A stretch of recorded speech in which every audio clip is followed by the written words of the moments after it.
Amado Dios, gracias por este día, gracias por permitirnos un día más de vida, gracias por renovar para nosotros tus misericordias, gracias porque podemos en paz reunirnos para aprender de tu palabra. En el precioso nombre de Jesús oramos, pidiéndote que me ayudes a ser sensible a la voz de tu Espíritu, a hablar tus palabras y no las mías, y que tu iglesia sea edificada hoy.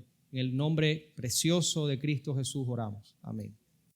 Esta semana vamos a acercarnos al capítulo 2, un capítulo mucho más denso, mucho más extenso que el 1, por lo que me vi obligado, gracias Joel, me vi obligado a dividirlo. Leemos 2, verso 1. Dice la Biblia: hijitos míos, estas cosas os escribo para que no pequéis. Y si alguno hubiere pecado, abogado tenemos para con el Padre, a Jesucristo el justo. Y Él, Jesús, es la propiciación por nuestros pecados, y no solamente por los nuestros, sino también por los de todo el mundo. Oigan este verso. Y en esto sabemos que nosotros le conocemos si guardamos sus mandamientos. El que dice: yo le conozco y no guarda sus mandamientos, la conclusión de Juan es fuerte. El tal es mentiroso y la verdad no está en él. Pero el que guarda su palabra, en este verdaderamente el amor de Dios se ha perfeccionado. En esto sabemos que estamos en él. El que dice que permanece en él debe andar como él anduvo. Recuerden, Juan sabe de una serie de problemas a los que esta iglesia o grupos de iglesias se están enfrentando. No pierdan eso nunca de vista. Hay problemas doctrinales, falsos maestros que están introduciendo herejías acerca de Jesús y su obra, y hay una idea distorsionada sobre la ley de Dios y el pecado, ¿verdad? Recuerden, siempre que veamos estas enseñanzas de Juan, pensemos, ese es el problema. Y así es como Juan comienza a tratar el problema. Muy bien, para estudiar este pasaje yo lo he dividido en dos principales secciones. La que ocupa capítulo 2, versos 1 y 2, y luego una segunda sección, los versos del 3 al 6. Y si comenzamos a leer de nuevo el 2:1, vemos que Juan comienza esta porción haciendo una declaración de propósito. Escribo esto para que no pequen. Así les está hablando a ellos. Les escribo esto para que no pequen. Juan sabe que hay falsos maestros que están ya dentro de las iglesias, que están introduciendo ideas falsas. Ellos planteaban, estoy hablando de la época, el pensamiento de la época, ellos planteaban que a través de la introspección, a través de la meditación y de ciertos conocimientos sobre el universo, pues ellos habían adquirido un estatus de iluminados. Eran iluminados y eran por ende superior al resto de las personas. Así pensaban esa herejía de esa época que se llamó luego como gnosticismo. Ellos pensaban que era una especie de iluminados, personas superiores. Escuchen. Que ya no pecaban, así pensaban, que ya no pecaban, y peor aún, que sus acciones, independientemente de cuáles éstas fueran, no les afectaban a ellos como personas. Independientemente de lo que ellos hicieran, pues ya ese pecado no les afectaba. Y al parecer, esta idea estaba entrando en la iglesia. Les dejé de tarea durante todo el mes de julio leer la epístola, ¿verdad? Tenemos una tarea. Yo no voy a hacer pregunta escrita al final, pero sería útil que ustedes manejen, ¿verdad?, el tema que se está compartiendo durante todo este mes. Entonces, Juan les está diciendo: no amen el mundo ni las cosas que en él hay. Una advertencia bien fuerte. Parece ser que ya esta idea del pecado estaba penetrando con cierta fuerza en la iglesia. Por eso él arranca el capítulo 2 diciendo: les escribo para que no pequen. Bien claro. Pero sigue diciendo: pero si alguno hubiere pecado, ¿verdad? Pone una cláusula. Ok, quisiera que no pequen, pero si alguno hubiere pecado, y eso es interesante porque aquí Juan está dejando claro que hay una idea, o él está evidenciando que está de acuerdo con una idea de que aún entre los creyentes hay un pecado remanente, ¿verdad? Lo que los teólogos han llamado un pecado remanente. Aunque hemos aceptado al Señor y nuestra vida está siendo transformada, hay una naturaleza, aún una naturaleza pecaminosa en nuestros corazones que hace que tengamos una tendencia o una inclinación natural al mal. ¿Cierto o falso? ¿Cuántas veces aún sabiendo que algo está mal, queremos hacerlo? Si somos honestos, ¿no? Si somos sinceros. Por eso Juan deja esa cláusula ahí. Y si alguno hubiere pecado. La diferencia en este tema del pecado entre un creyente, nosotros, y un no creyente, radica en que el no creyente, sencillamente, hermanos, es esclavo. No tiene voluntad propia contra el pecado. Sencillamente el pecado lo domina. Un ejemplo práctico. Alguien que trabaja en un almacén en estos tiempos,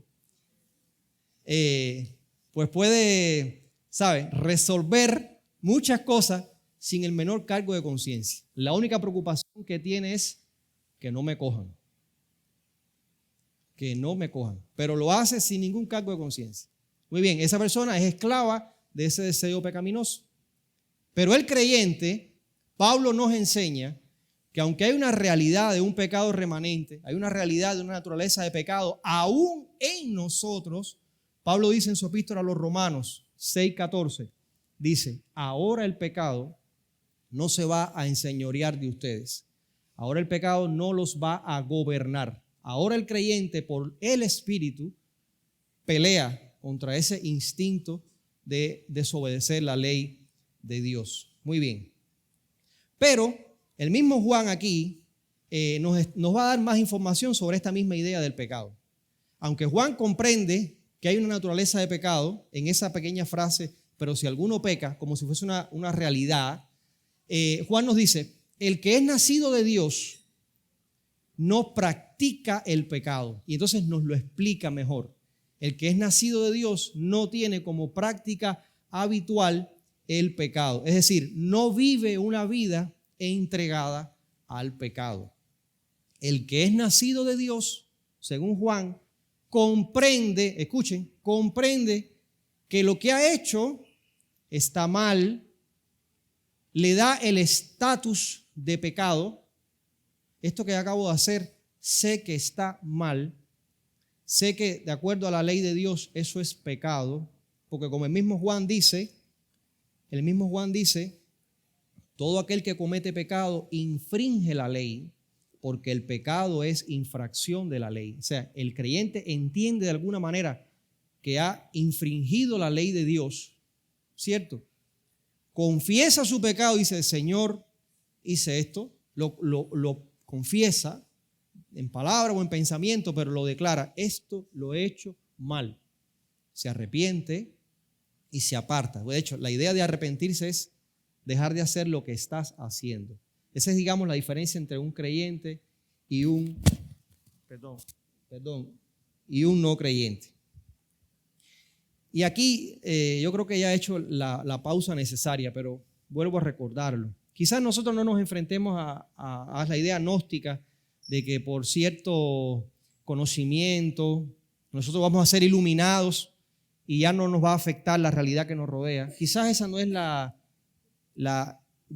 forma en la que nos intentamos alejar hoy de Dios.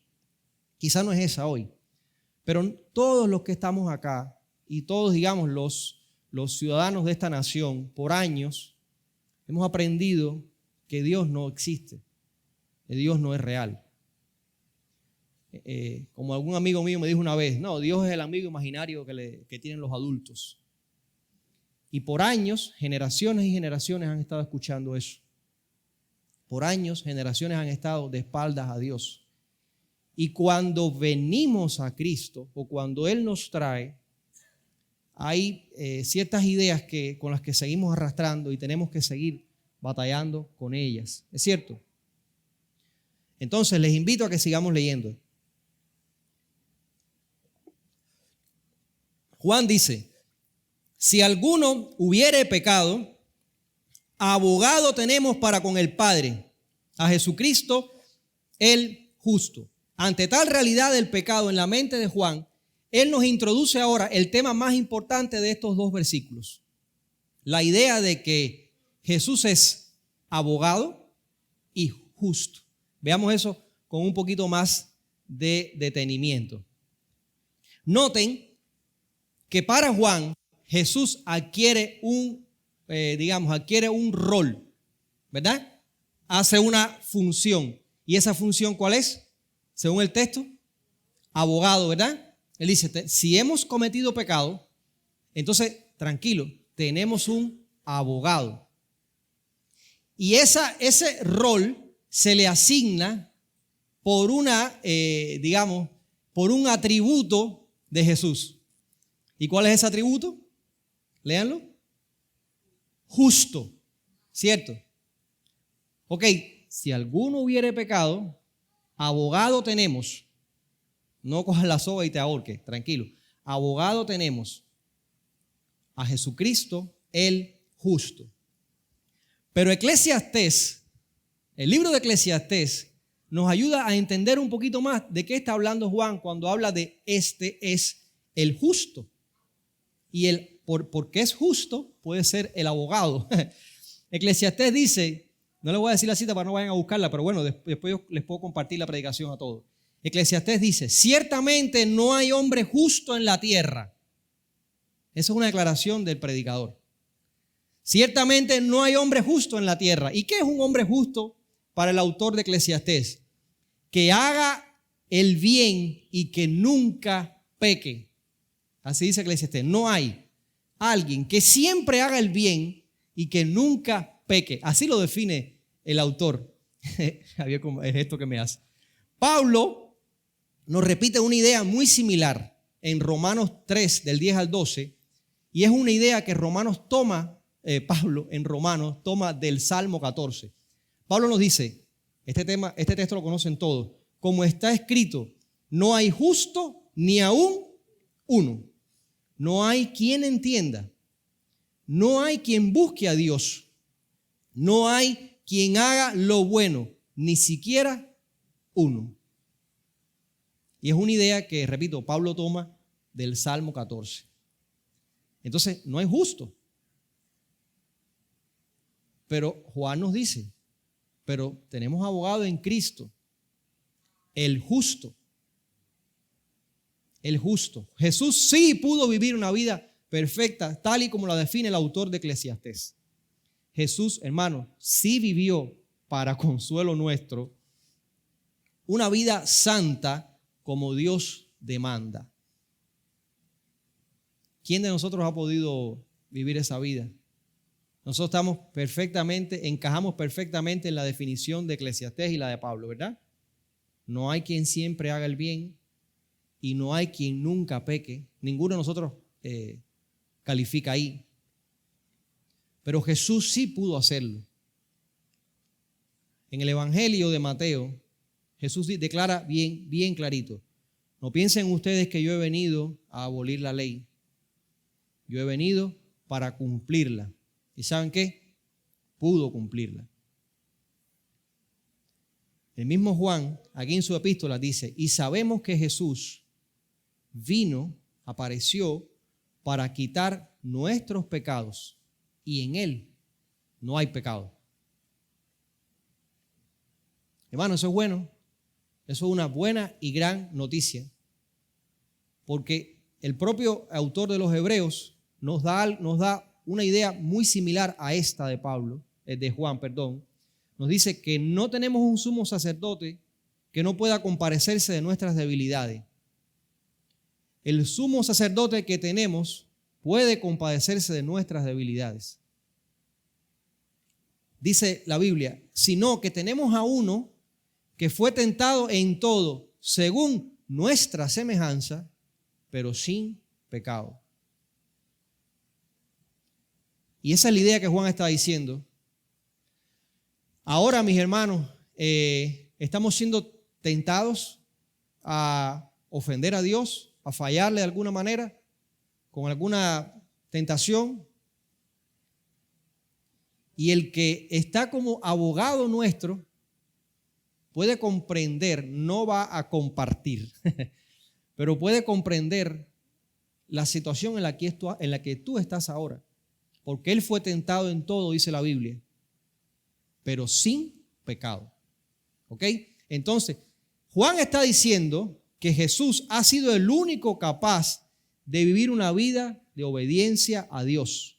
Escuchen, el único que ha sido realmente inocente, porque cumpliendo la ley de Dios fue sentenciado y lo asesinaron, siendo inocente. El único inocente, el único verdaderamente recto, el único verdaderamente justo, según las normas humanas y las normas divinas. Y por eso, ahora Él puede ser nuestro abogado. ¿Están hasta ahí conmigo? Bien, quiero darles un elemento más. La palabra que nosotros aquí interpretamos como abogado, nos viene a la mente una corte, ¿verdad? Un juez, ¿cierto? Un acusado, alguien que te defiende, que es el abogado, y alguien que te ataca, que es el fiscal. ¿Están de acuerdo conmigo hasta ahí? Muy bien. Esa idea que nosotros hoy traducimos como abogado, la palabra que está aquí en el griego original es la misma palabra, escuchen esto, que en el Evangelio de Juan le asigna al Espíritu Santo para decir que es el consolador. Es la misma palabra. Pudiéramos decir aquí, si alguno hubiere pecado, consolador tenemos para con el Padre, a Jesucristo el justo. Como es justo, tiene el derecho de consolar, muy bien, de intermediar. Eso es maravilloso, hermano. Es decir, escuchen esta definición, alguien que tiene la capacidad para prestar ayuda. Es lo que está diciendo Juan aquí, en el griego original. Alguien que tiene la capacidad para brindar ayuda, quiere ayudarte. Alguien, dice aquí el diccionario, en su sentido más amplio, es uno que socorre y consuela. Pero socorrer da la idea de que estás en un peligro y no está a la expectativa a ver qué te pasa. No, el socorrista, ¿qué hace? Corre a salvarte en tu ayuda. Eso es lo que está diciendo Juan. Mi hermano, en una sola palabrita, esa es la carga del idioma original. Él quiere, entendiendo tu problema de pecado, o digamos, el problema al que enfrentaba esta iglesia en particular y por el Espíritu Santo nos lo está diciendo a nosotros, Él quiere que entendamos que Jesús es ese consolador que viene para tratar el problema que cada uno de nosotros tiene, que es ese pecado, esa lucha con el pecado. Cuando Juan el Bautista vio a Jesús venir, dijo, he aquí el Cordero de Dios. Él puede quitar el pecado del mundo. Él puede. Y dice Hebreos, por ser Él así, puede salvar, escuchen este texto que está precioso, puede salvar perpetuamente, para siempre, a los que por Él se acercan a Dios. Escuchen, viviendo siempre para interceder por ellos. Mi hermano, hacemos una pausa aquí.